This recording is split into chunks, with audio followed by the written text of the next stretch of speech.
So would you say that that's probably one of the challenges that you had having to do that process of getting your permanent residency? Or would you say there have been other challenges that you were facing your whole moving abroad process? Um, Gosh, there's so many challenges to moving abroad, even under the best of circumstances, because like we said before, it's really just adulting in a different country. And in this case, it's adulting in Spanish, sometimes in Catalan, even though I'm like, please, I can read it and I can fill out an application. But like, let's not do this. Like, let's not do this. So that has definitely been a challenge. I mean, getting permanent residency, that's a whole challenge for me. I was fortunate enough, I got my permanent residency through my partner, and that has opened up a lot of doors for me. No lie. That's just, it has. It's allowed me to live here, stay here, and make a life here. And that's been amazing. There are so many challenges of just getting settled in a place, right? Understanding what the differences societally and things like that. I mean, it is adulting in a different country. You have to get settled. You have to speak a different, language. You have to know that you still have responsibilities in your home country.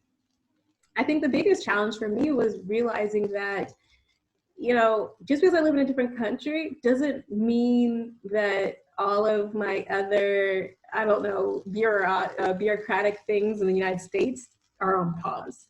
Now, I always knew that I had to pay taxes because I did that, but there are also so many other things that come into living abroad. Um, you know, like making sure you have someone in the States, if you haven't, dotted all your I's and crossed all your T's, who can help you get the documents that you need. Make sure, have power of attorney, collect your mail, make sure you don't get, identity theft and all this other stuff. There's a lot of things, Mm-hmm. there's so many things to think about. Taxes, like I said, got to pay them here in Spain. You got to pay them in the United States. Sometimes they cancel out, sometimes they don't. Right. Making, these are the challenges that I think a lot of people just don't consider. Um, Also, and I think about this because I actually had some of my podcasts recently talk about this. Probably the biggest challenge, besides bureaucratic and language and stuff like that, is actually emotional challenge. A lot Mm-hmm. of people don't think about the sacrifices that go into moving abroad. And it's like people are either super excited or they're super over where we live, so they're just like, whatever, I'm gonna leave. But the woman that I had on my podcast, she was very blunt. She was like, people are going to die and you're gonna have to come home and bury them, or you won't be able to come home because you have a job, you have a life, you have all these things that are happening. People are gonna have kids. You may not be able to meet your friends' kids except for via Skype. People are going to move on with their life, and you are too. But there's no pause. So I think that's a big challenge, is to realize that you are really choosing to live a completely different kind of life.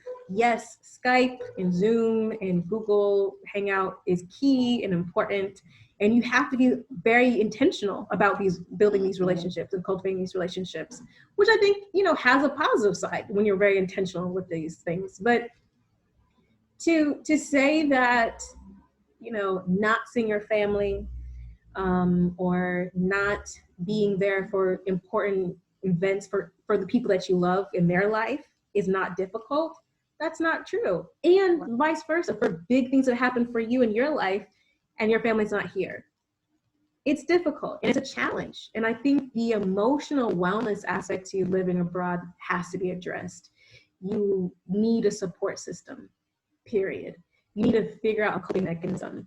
I know a lot of people, they think, I'm going to live abroad, and the honeymoon period goes away, and then they think something's wrong with them. They think it's a place. Really, they probably see a therapist because there's a lot of stuff. There's a lot of things that are thrown at you. You're still adulting, and now you're adulting in a different language, a different culture. Maybe you understand the social norms, maybe you don't. there's a lot of stuff going on, and you need that support.